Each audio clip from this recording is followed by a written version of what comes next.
You know what, যখন মানুষের সময় খারাপ যায় তখন কেউ হাত ধরে না, সবাই ভুল ধরে।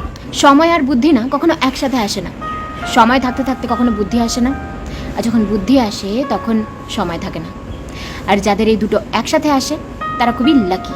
লোকে আমাদের সাথে যেরকম ব্যবহার করে, আমরা যদি সেই ব্যবহারটাই তাদের রিটার্ন দিই, তারা সেটা হজম করতে পারে না।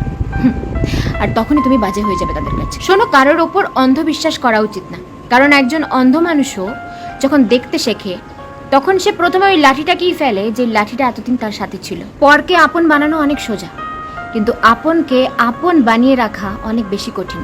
ধার সবসময় বুঝে শুনে দেওয়া উচিত, কারণ যে ধার চায় সে মাত্র একবারই চায়, কিন্তু যে ধার দেয় তাকে বারবার চাইতে হয়। যতক্ষণ চুপ থাকবে লোকে বোকা ভাববে, যেই মুখ খুলবে লোকে সহ্য হবে না। তুমি ঠিক, এটা তোমার আত্মবিশ্বাস, কিন্তু শুধু তুমিই ঠিক বাকি সবাই ভুল, এটা তোমার ভুল, তোমার অহংকার। যেই পরিবারে সবাই একে অপরের হাত ধরে থাকে তাকে কখনো অন্য কারোর পা ধরতে হয় না। বয়স বাড়ার মধ্যে না একটা আলাদাই ব্যাপার রয়েছে, বুঝলে?